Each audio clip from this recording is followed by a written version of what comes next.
Astrônomos estimam que o diâmetro do universo observável passa de 90 bilhões de anos-luz. Isso é mais do que 800 bilhões de trilhões de quilômetros de uma ponta do cosmos à outra.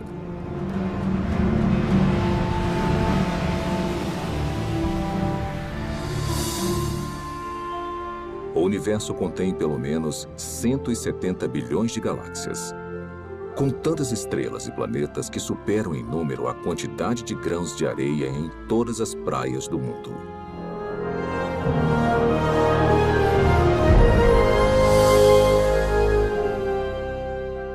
Dentro deste oceano cósmico, uma esfera de água e rochas é lar para mais de 8 milhões de espécies de organismos vivos. Esta realidade inspirou inúmeras especulações, incontáveis teorias e uma pergunta muito intrigante.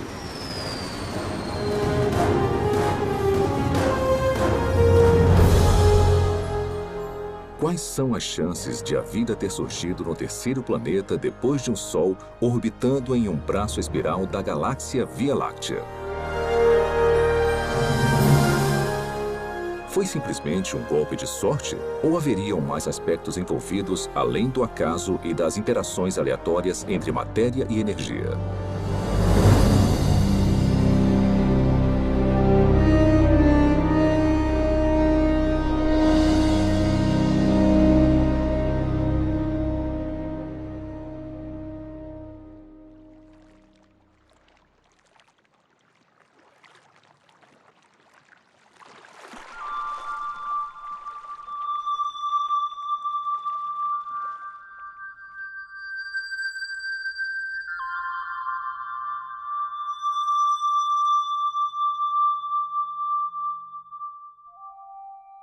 Sendo os habitantes humanos da Terra, é fácil subestimarmos a vida.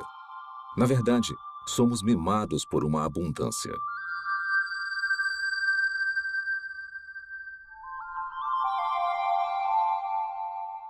O nosso clima e a nossa geografia suportam uma biosfera que pode ser única no universo. E basicamente não há lugares muito quentes, muito frios ou muito isolados para os organismos vivos prosperarem.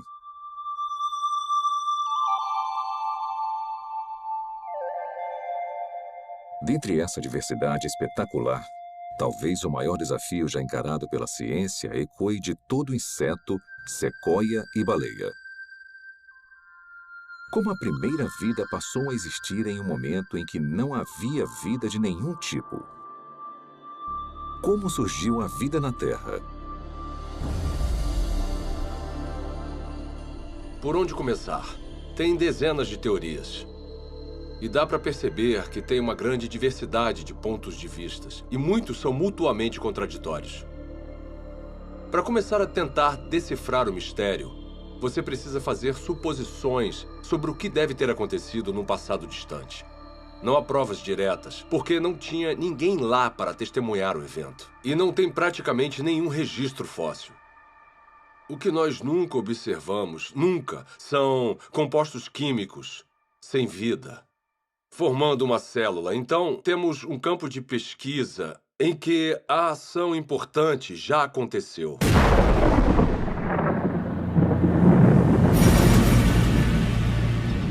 A história primordial da Terra é, de fato, uma narrativa incompleta. Mas apesar da ausência de provas físicas, a maioria dos cientistas acredita que a vida se originou quando a energia atingiu substâncias inorgânicas nos oceanos, crosta e atmosfera do planeta, para criar os componentes básicos para a primeira célula autorreplicante. Ao pensar na origem da vida, as regras, e não digo da própria ciência, mas da filosofia subjacente, as regras dizem que para resolver o problema, você pode usar matéria, energia, lei natural, irregularidades naturais e processos do acaso. Mas o seu kit de ferramentas acaba aí. O que você não pode usar, de acordo com as regras, as ditas regras da ciência, é mente ou inteligência. Se tivermos que dar um nome a essa posição, não tem um nome melhor do que materialismo científico. Uma filosofia que diz que a única explicação aceitável deve ser dada com base na matéria e na energia. E se você não consegue resolver o problema com essas ferramentas, você não pode mudar as regras. Então, partindo dessa perspectiva, como a vida se originou a partir de apenas matéria e energia? Agora, tenta resolver o problema. Como construir uma célula? Toda vida que já existiu na Terra é composta de células. E os indícios para sua origem estão entrelaçados em uma rede de máquinas moleculares.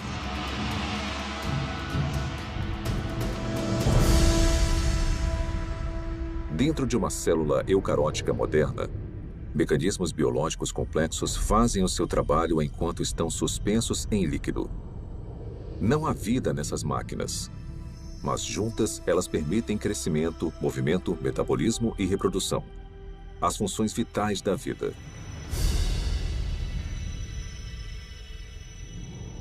Cada componente dessa fábrica celular é feito de grandes moléculas compostas. E as mais numerosas são as proteínas. Com funções modernas, as proteínas foram projetadas para desenrolar e copiar informação genética em uma cadeia de DNA. Desencadear reações químicas com formatos encaixáveis. Controlar a passagem de eletrólitos e nutrientes pela membrana celular.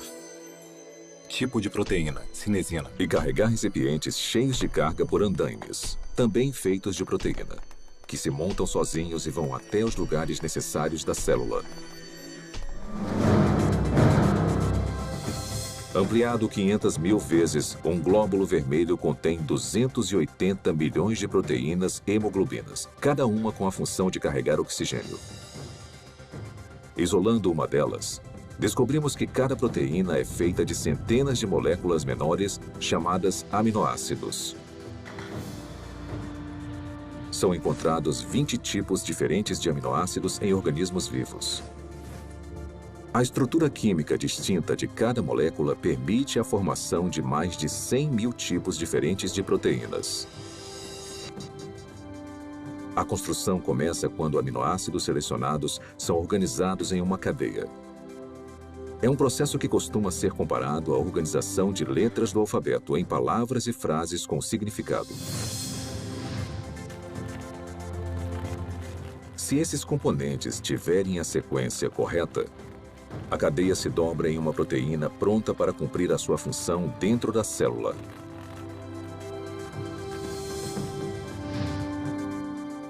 Mas se os aminoácidos forem arranjados na ordem errada, a cadeia não vai se dobrar e eventualmente será destruída.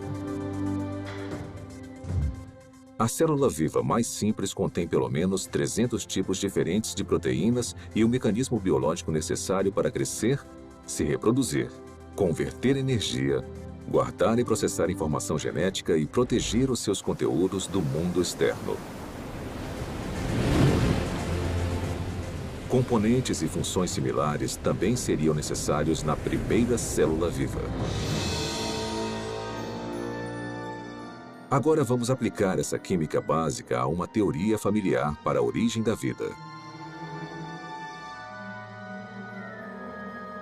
Os cientistas especulam há muito tempo sobre oceanos primordiais cheios de aminoácidos que flutuavam como carrinhos de bate-bate. Talvez algumas dessas colisões aleatórias tenham produzido uma cadeia longa o suficiente para se dobrar em uma proteína.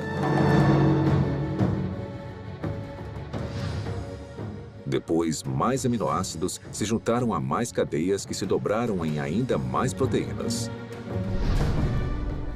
Simultaneamente, outras moléculas complexas, incluindo ácidos nucleicos, gorduras e açúcares, também se juntaram para formar componentes essenciais. Então, sem previdência ou direção, a combinação certa de moléculas se juntou de alguma forma nessa sopa química para formar uma membrana que envolvia todas as máquinas específicas necessárias para uma célula autorreplicante. E pronto! Vida a partir de uma matéria não viva. Tudo parece tão plausível. O problema é que, na Terra primitiva, a complexidade interna necessária para sobreviver seria enorme. Porque a vida, como a conhecemos, é caracterizada por máquinas celulares e muitas delas. E se você tirar esse hardware essencial, a célula deixa de existir, porque chega um momento em que ela não consegue se simplificar mais e ainda existir. Uma simplificação maior seria a morte. Costumamos ouvir críticas como: você não pode projetar a biologia celular moderna no passado, porque o que quer que tenha sido a primeira célula, ela era mais simples do que o que vemos hoje. Tudo bem, eu posso entender isso como uma premissa. Descreva então a primeira célula. Membrana celular. Para ser a célula viva, você precisa de uma barreira, uma membrana que a proteja do resto do ambiente. Essa membrana precisa permitir seletivamente a passagem de nutrientes específicos e matérias-primas necessários para combustível e energia. Você também vai guardar grandes quantidades de informação genética em cadeias de espiral de DNA. Essas instruções detalhadas para a vida são copiadas com uma precisão notável. Então, em fábricas chamadas ribossomos, essa informação é convertida em cadeias de aminoácidos e proteínas. Replicação celular. Por fim, você vai estar equipado com tudo o que precisa para reproduzir as gerações futuras de células. Essas funções básicas são realizadas por todos os seres vivos. São, de certa forma, características do que significa estar vivo. Então, seja uma célula do passado, ou uma célula bem simples, ou uma célula mais complicada de hoje em dia, não faz diferença, ela vai precisar realizar essas funções.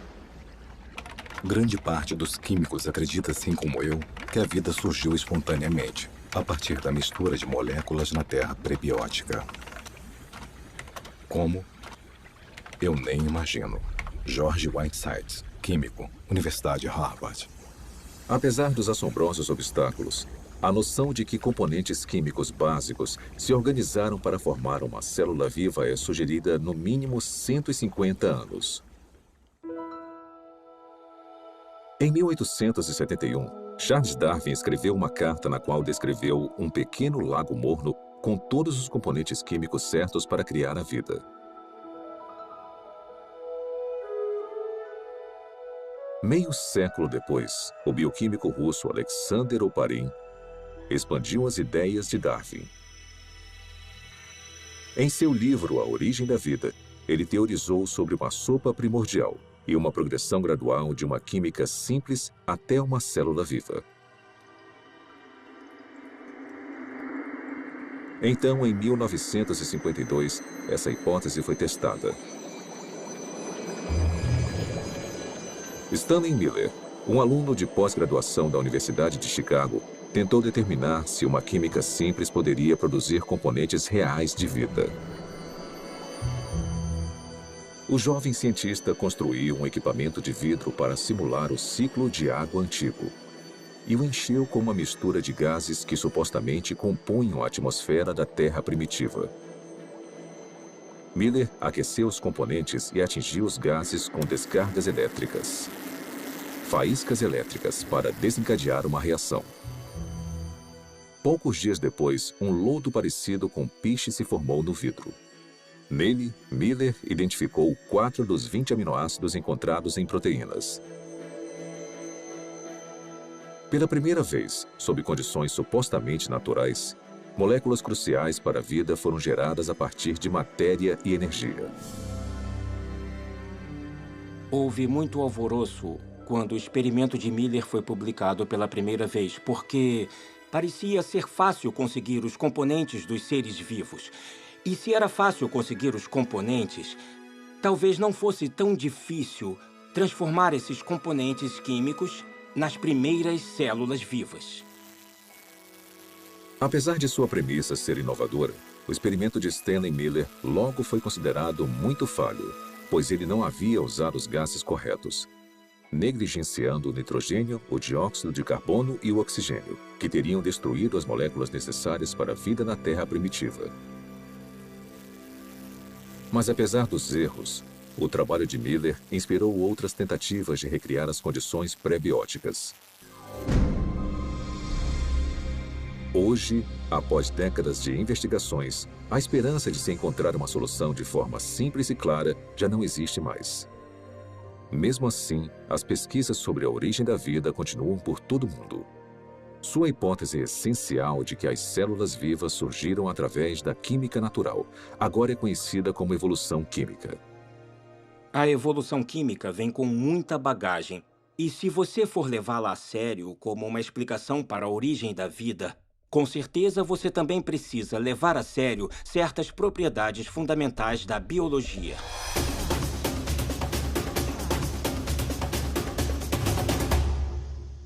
As moléculas envolvidas na vida não têm inteligência, não têm previdência. Elas não têm como saber o que precisam fazer depois para então conseguirem se transformar em química orgânica. Se eu colocar aminoácidos em um tubo de ensaio no meu laboratório, mesmo se eu esquentar e misturar muito bem, e fizer isso por 100 anos, 1000 anos, 10.000 anos ou 1 milhão de anos, nada aconteceria. Aminoácidos, nucleotídeos, lipídios. Sozinhos, eles não representam a vida. São inertes. Não se reproduzem, não guardam informações. De certa forma, são ingênuos. Eles não acordaram um dia e falaram: "Ei, vamos nos juntar e construir uma célula que consiga se replicar." Isso não aconteceu. A química por si só é indiferente ao fato de algo estar vivo ou morto. A seleção natural não funciona para criar a primeira célula porque a seleção natural não consegue operar em nada a não ser que tenha alguma forma de herdar e monitorar mudanças e de escolher o melhor sobrevivente para avançar. Para ter alguma seleção, são necessárias células.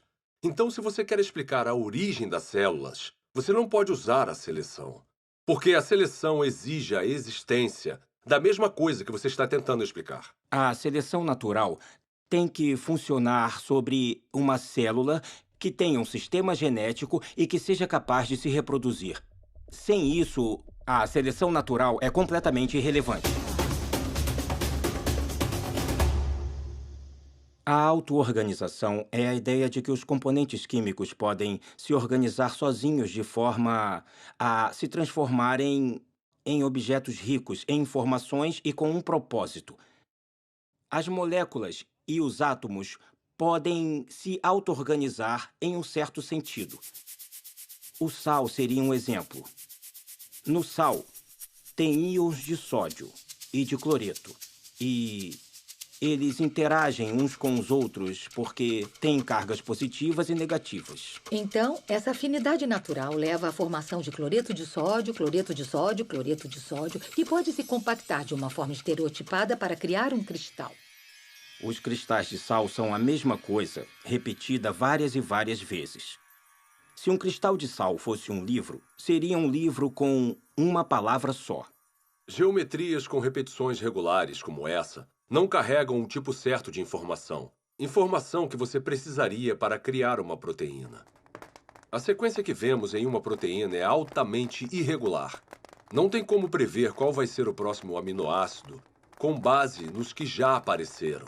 Então, a auto-organização que nós observamos no mundo natural é o tipo de processo errado para a construção das estruturas ricas em informações dos seres vivos. Quando você elimina a seleção natural e a auto-organização e percebe que as moléculas não têm a habilidade de pensar ou se programar de forma alguma, o acaso volta à questão. E os cientistas odeiam o acaso como explicação para a origem da vida. Acaso? Por que o acaso é uma opção tão insatisfatória? Talvez porque muitos analistas fizeram as contas e entendem a grande improbabilidade de sucesso.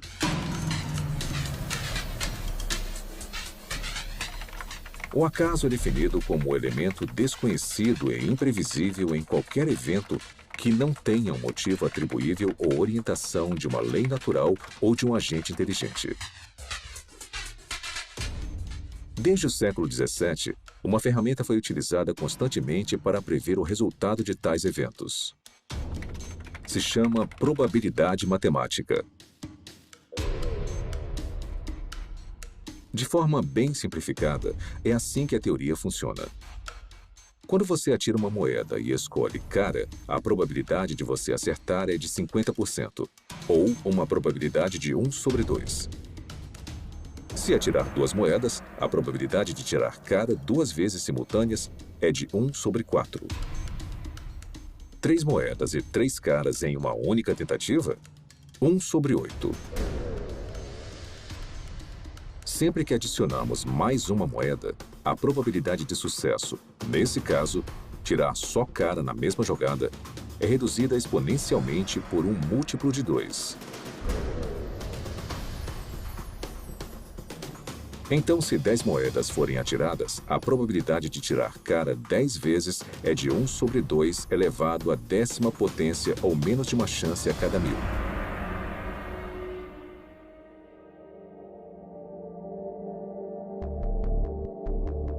Quando aplicado à origem da vida e à formação aleatória de grandes biomoléculas, a teoria da probabilidade esclarece as limitações do acaso como um agente criativo na Terra primordial. Por exemplo, quais são as chances de uma única proteína se formar exclusivamente através das interações às cegas da química? O nosso alvo é uma molécula menor do que a média, composta de 150 aminoácidos alinhados para garantir uma cadeia dobrada. Os pesquisadores calcularam que, na Terra antiga, a probabilidade de sucesso era de 1 sobre 10 elevado à 164ª potência.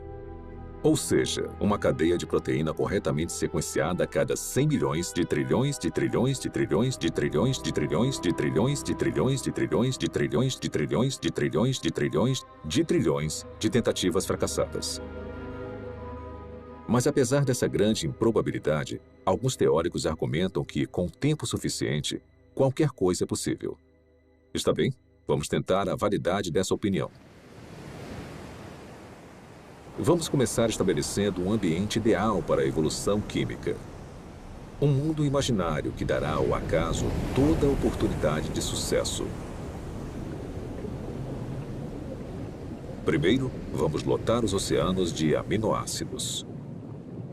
Ou seja, todos os átomos na Terra, incluindo todo o suprimento de carbono, nitrogênio, oxigênio, hidrogênio e enxofre, estão disponíveis para formar 10 elevado à 41ª potência de conjuntos completos dos 20 tipos de aminoácidos usados na criação de proteínas.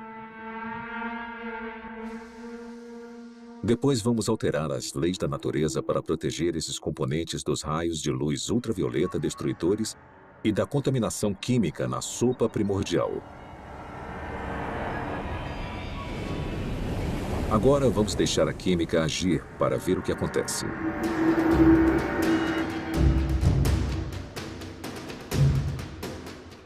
Os aminoácidos começam a se juntar furiosamente. No nosso experimento, uma cadeia inteira com 150 unidades se forma sozinha em apenas 1 segundo. Como os 20 tipos de aminoácidos estão disponíveis, na maioria dos lugares, há uma probabilidade de 5% ou de 1 sobre 20 da molécula correta se alinhar na cadeia. Se a sequência estiver incorreta, a cadeia é destruída imediatamente e se inicia um novo agrupamento. Por todo o planeta, 6 milhões de bilhões de trilhões de trilhões de tentativas vão acontecer a cada minuto.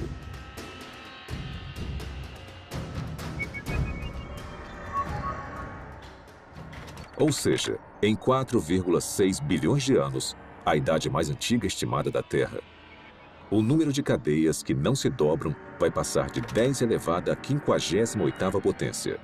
É uma quantidade espantosa, mas não chega nem perto de 10 elevado à 164ª potência. Aproximadamente as tentativas necessárias para se criar uma proteína de 150 aminoácidos por acaso. Então, se a química não direcionada não consegue criar a nossa cobiçada molécula durante toda a história da Terra, quanto tempo teria sido necessário? Para descobrir, vamos fazer um passeio.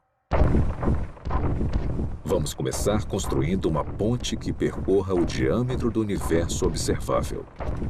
Uma distância de mais de 90 bilhões de anos-luz. Depois, vamos colocar uma ameba em uma extremidade da ponte.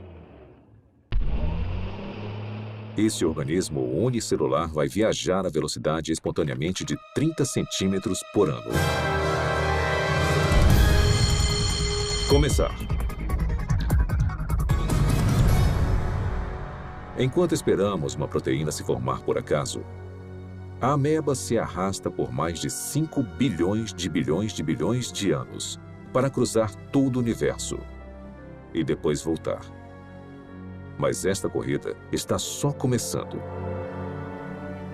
A ameba sai de novo. Consegue chegar à outra extremidade do cosmos e depois volta para casa.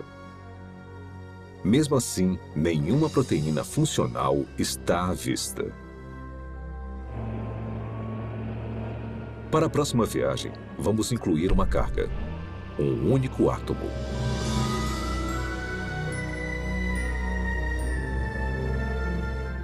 Após percorrer lentamente mais de 800 bilhões de trilhões de quilômetros, a ameba deixa a carga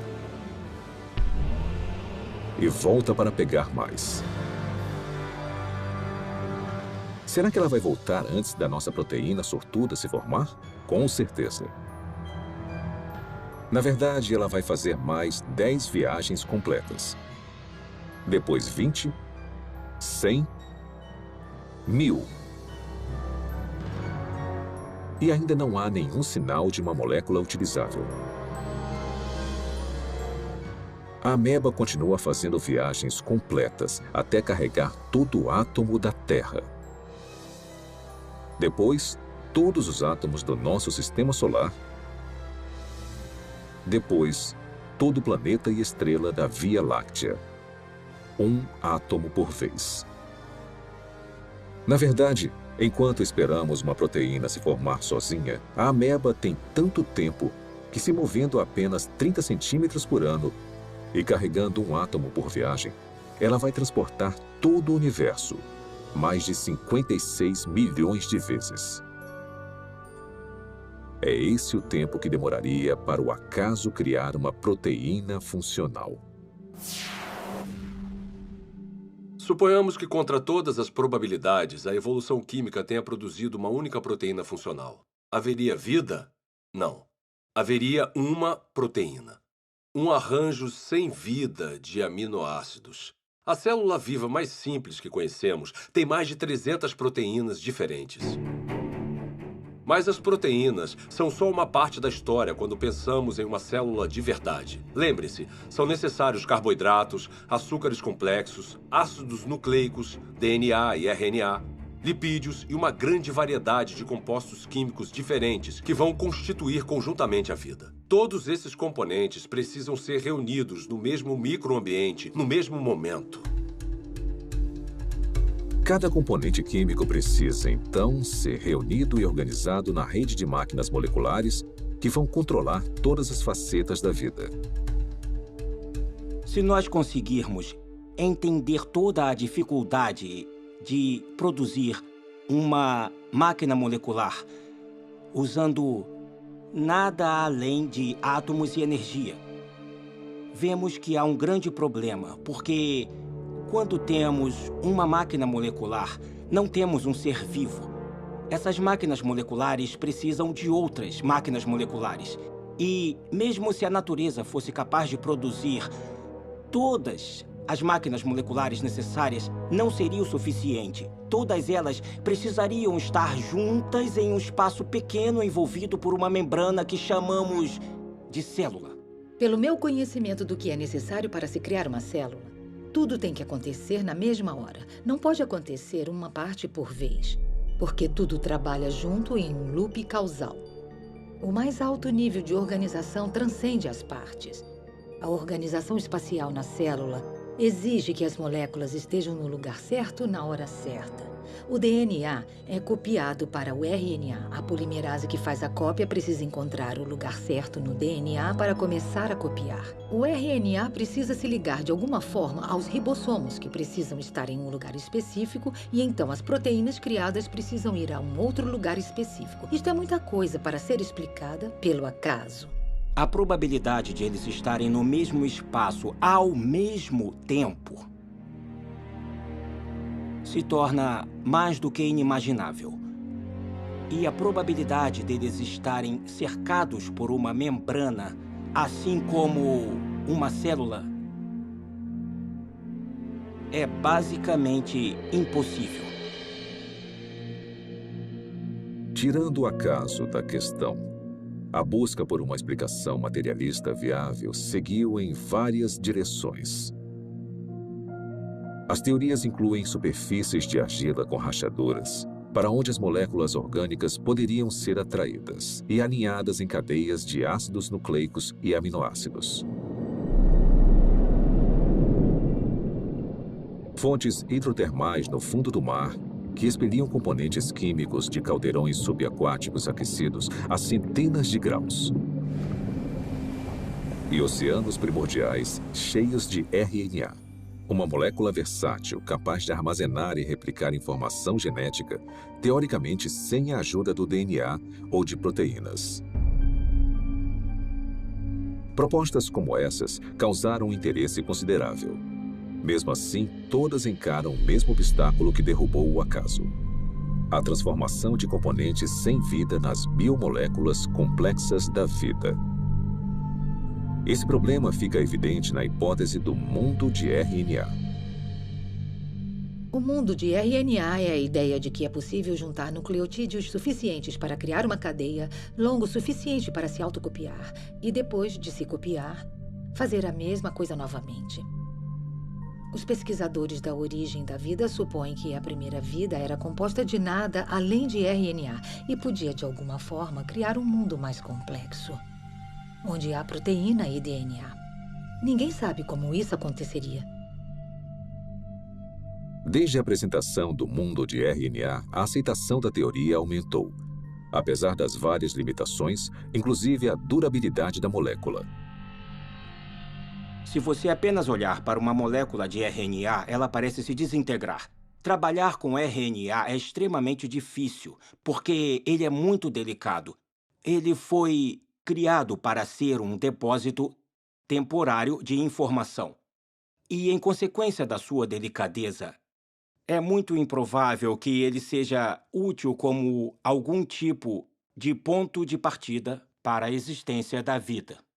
Então, o RNA não pode preceder a primeira célula porque precisa estar dentro de um ambiente celular para ficar estável, para ser copiado e para ser útil.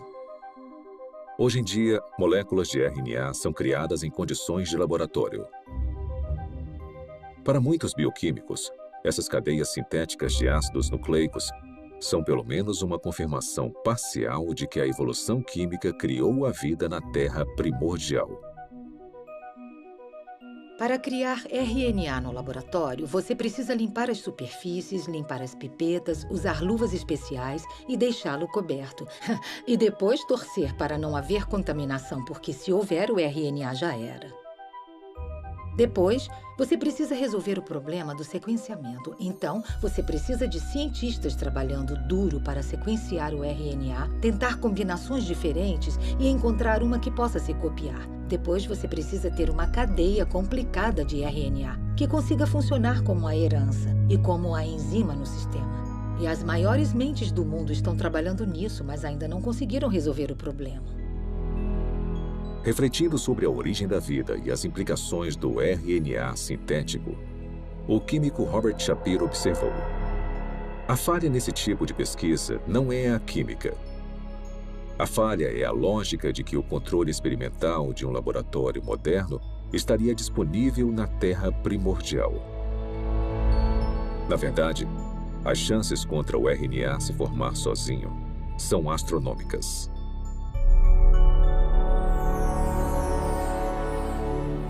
Criar RNA em um laboratório exige muita inteligência e premeditação, e planejamento e execução cuidadosos. Então, conseguir a sequência certa, sem consciência, sem intenção, não vai acontecer.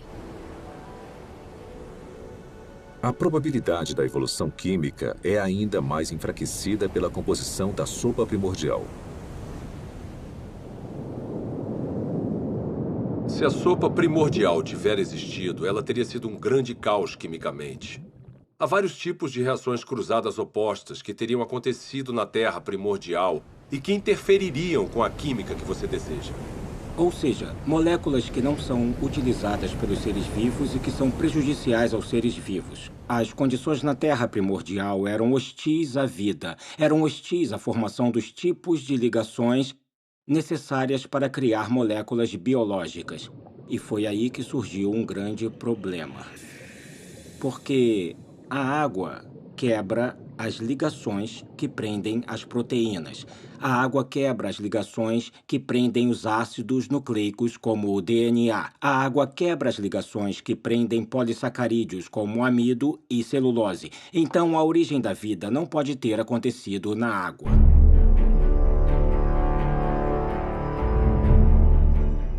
Encarando desafios intransponíveis na Terra, alguns cientistas expandiram as fronteiras de suas buscas.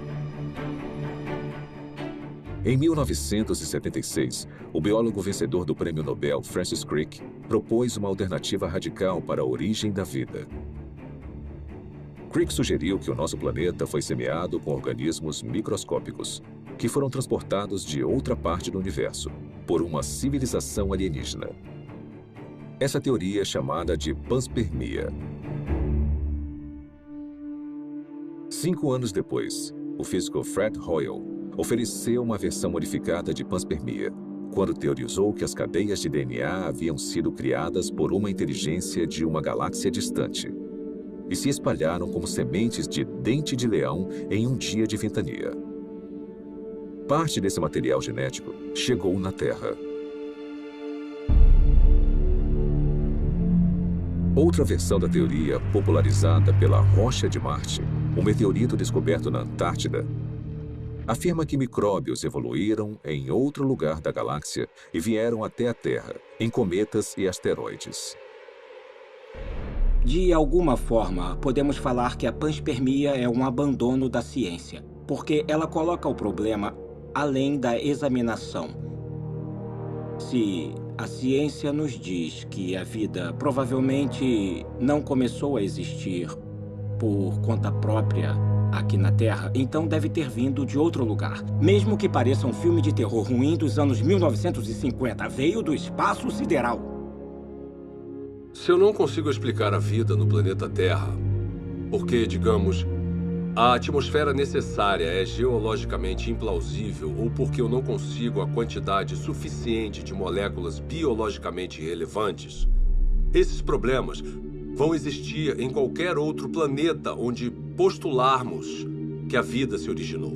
Não podemos apagar esses problemas mudando de lugar para outra parte da galáxia. Resumindo, a panspermia não resolve o problema da origem da vida, só o joga para outro local. As falhas da panspermia levaram alguns pesquisadores a uma teoria que vai além da astronomia convencional: o multiverso.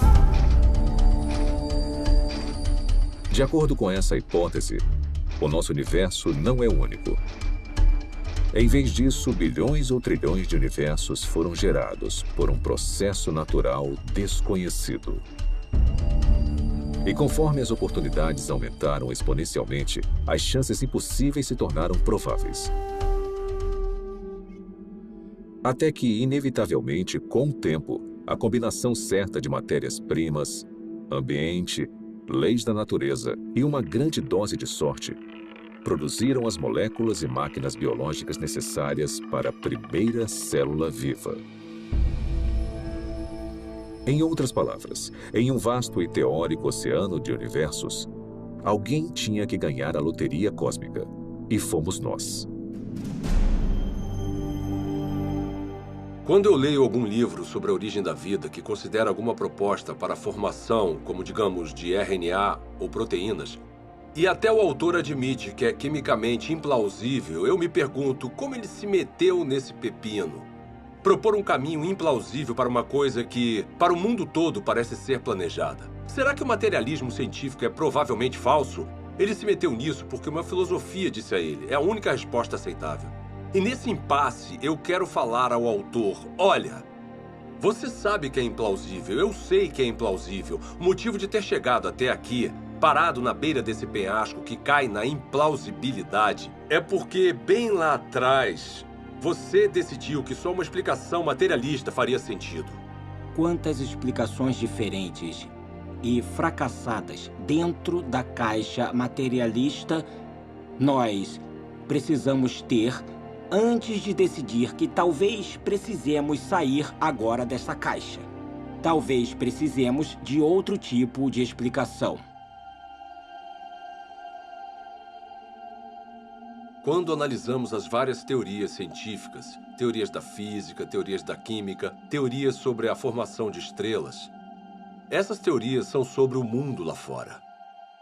Mas quando falamos sobre a origem da vida, estamos falando de uma teoria que nos envolve.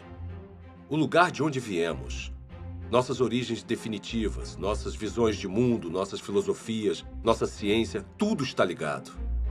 E isso separa a pergunta sobre a origem da vida de todas as outras perguntas na ciência. A ciência natural não está desconectada de tudo o que sabemos ou acreditamos sobre o mundo. Então, uma pergunta limitada e aparentemente técnica, como o RNA surgiu, pode acabar se ligando no tecido da realidade a uma pergunta muito diferente, como: será que Deus existe? Deus é possível? É possível que Deus seja real? Se a vida, com toda a sua riqueza, não surgiu através de um processo estritamente físico ou natural, precisamos ter indícios disso. E eu acho que a origem da vida é o ponto central em que muita coisa acaba mudando. Eu olho para a natureza como um ser humano curioso e me pergunto, na minha visão, quais são os indicadores normais de inteligência? Eu os vejo na vida? E a resposta é, sim, em abundância. O que vemos nos sistemas biológicos é maravilhoso, é lindo, é elegante e quanto mais aprendemos sobre biologia, mais óbvio é o design. Quando eu comecei a me envolver com o design inteligente, tinha gente postando coisas na internet e falando: eu me formei no MIT e fui para a Universidade de Washington e pós-doutorado em Harvard. E elas falavam coisas como: ela era inteligente. O que aconteceu? Na verdade, o materialismo coloca vendas nos olhos da ciência e nós deixamos passar o que é mais significativo no mundo. Então, esse é um ótimo momento para ser uma cientista, porque nós temos a oportunidade de ver as coisas com novos olhos. A inteligência é extremamente útil como uma forma de explicar a origem da vida que realmente faça sentido com o que observamos na natureza. A natureza parece ter sido criada. A vida pode ter sido criada. O design, a inteligência explicam as coisas como toda a informação que vemos dentro de uma célula. Não tem nada de mágico nos seres vivos. Eu sou um cientista, eu não acredito em mágica. Eu acredito em mecanismos e causas que são suficientes para atingir o fenômeno que eu observo. A inteligência é suficiente. A inteligência é necessária. Portanto, a inteligência é a conclusão na qual eu chego.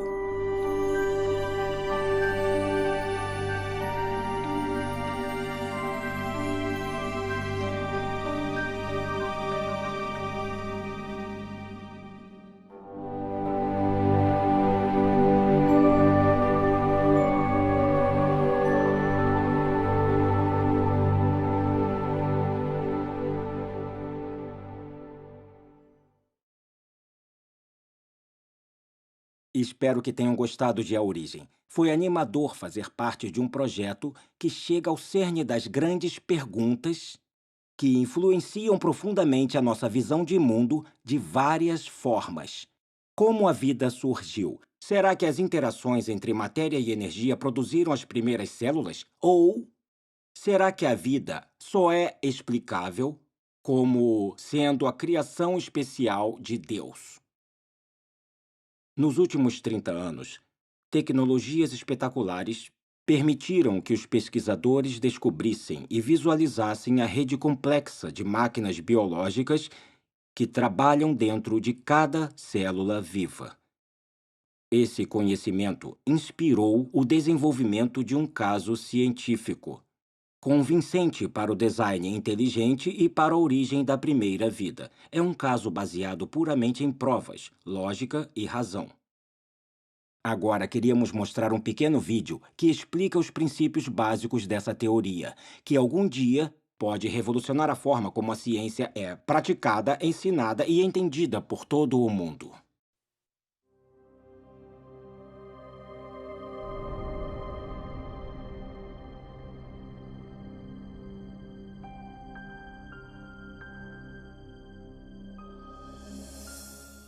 Quando eu vejo máquinas moleculares ou o processo incrivelmente complexo pelo qual as células se dividem, eu quero perguntar, é possível que essas coisas tivessem uma inteligência por trás, que tivesse um plano ou propósito para essa estrutura?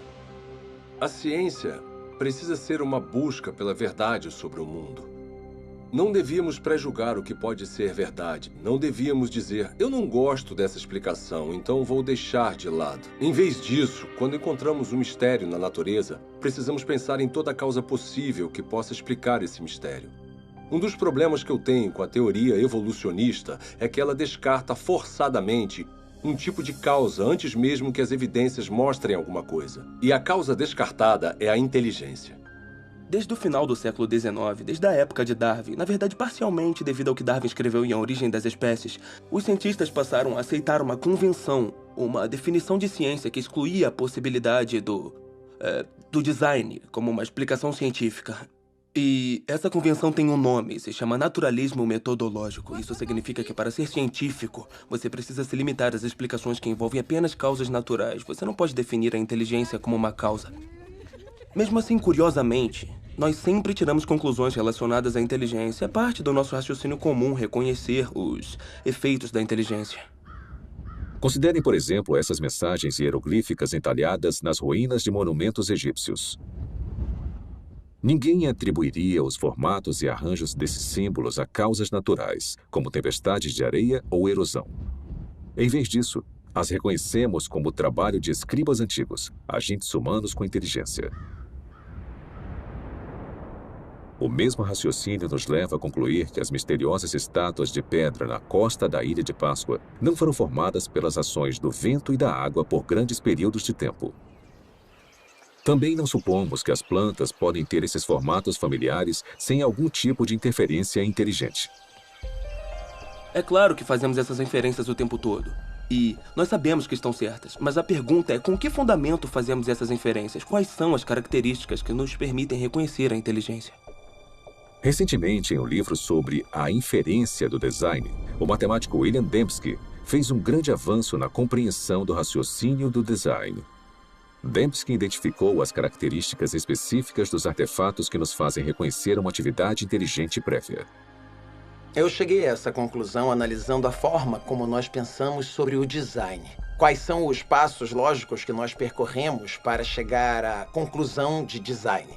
Então, o que eu tento fazer é estabelecer critérios confiáveis, empíricos e cientificamente rigorosos para decidir se alguma coisa foi de fato projetada. Eu analisei a lógica por trás e o que eu descobri foi que são necessários improbabilidades, especificação e o tipo certo de padrão, padrões objetivos. De acordo com Dembski, seres humanos detectam corretamente a atividade da inteligência quando observam um objeto ou evento altamente improvável, que também tem um padrão reconhecível. Um padrão desses é encontrado em Black Hills, na Dakota do Sul. Se você viajar ao oeste, vai ver vários formatos diferentes nas montanhas. A maioria não significa nada, são apenas rochas espalhadas em vários padrões. Mas o que você não vê são os rostos de Lincoln, Jefferson, Ted Roosevelt e George Washington nas montanhas. O único lugar onde você vê isso é na Dakota do Sul. E isso está lá porque um escultor excêntrico decidiu que queria honrar esses presidentes e passar grande parte da vida esculpindo os rostos deles em uma montanha. Esse padrão é improvável. Uma encosta aleatória também é improvável, mas uma encosta aleatória não especifica nada. Mas nós sabemos que tinham 4 caras que foram presidentes dos Estados Unidos com um padrão específico nos rostos. E esses padrões na encosta da Dakota do Sul combinam com esses rostos familiares. Se eu olhar e ver os rostos, eu vou reconhecer imediatamente que são os rostos dos 4 presidentes, que são conhecidos a partir das cédulas, de imagens na Galeria Nacional ou de pinturas em livros. Então eu percebo que ao ver o Monte Rushmore, que não é apenas uma configuração de rochas altamente improvável, mas uma que combina com certos padrões independentes que indicam seguramente que tem inteligência envolvida ali. Temos então uma pequena probabilidade, especificação e design.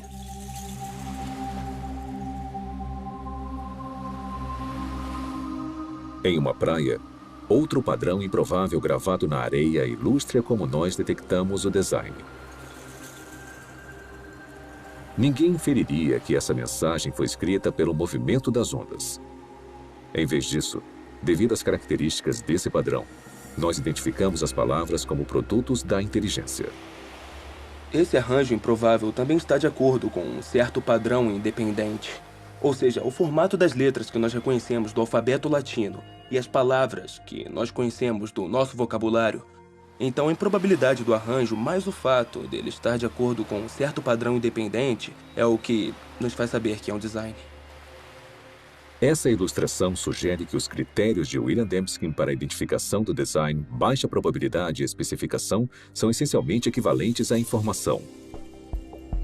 O tipo de informação presente não apenas em imagens, textos escritos e sequências numéricas, mas também presente em softwares e em sinais de rádio. A habilidade de detectar informação em transmissões eletromagnéticas tornou possível uma busca única por inteligência.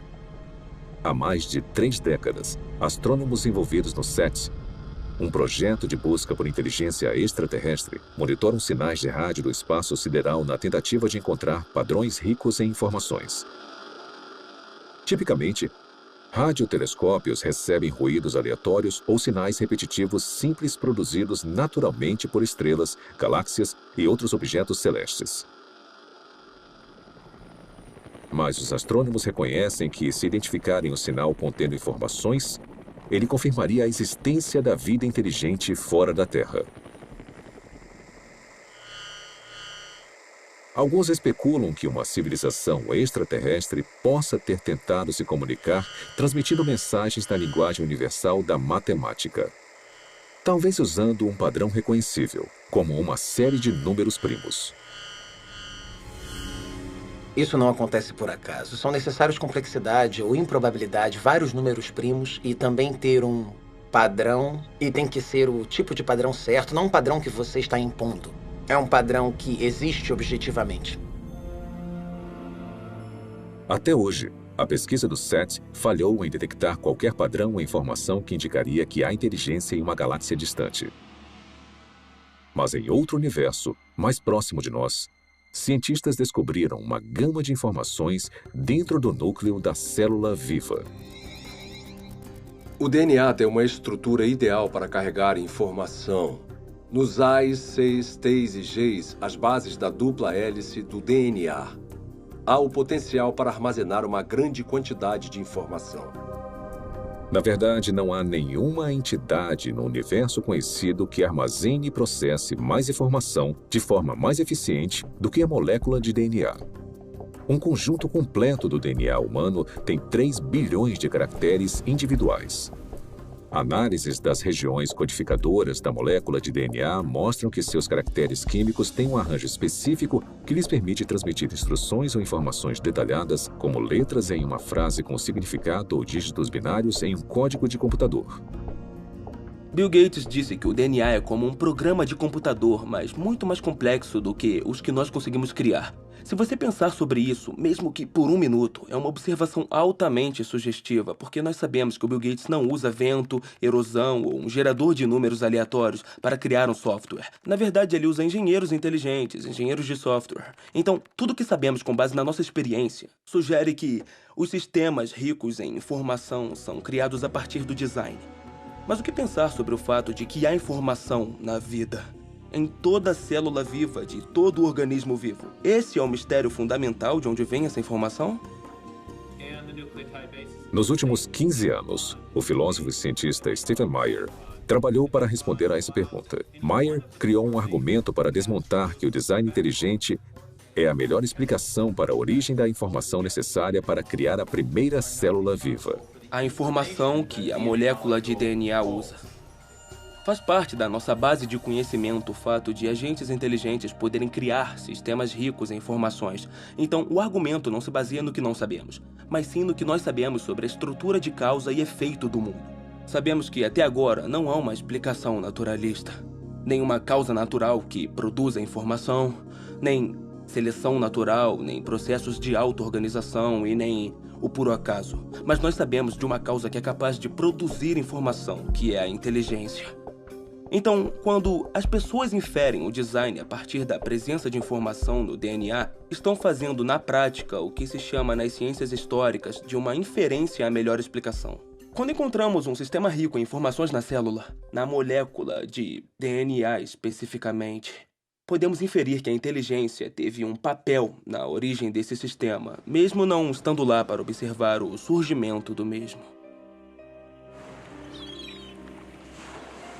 Há 150 anos, Charles Darwin transformou a ciência com a sua teoria sobre a seleção natural. Hoje, essa teoria encara um desafio formidável. O design inteligente provocou uma descoberta e um debate intenso sobre a origem da vida na Terra. E para um número cada vez maior de cientistas, ele representa um paradigma. Uma ideia com o poder de, mais uma vez, redefinir os fundamentos do pensamento científico. Durante o século XIX, os cientistas acreditavam que haviam duas entidades fundamentais, matéria e energia. Mas conforme entramos no século XXI, tem uma terceira entidade fundamental que a ciência precisou reconhecer, que é a informação.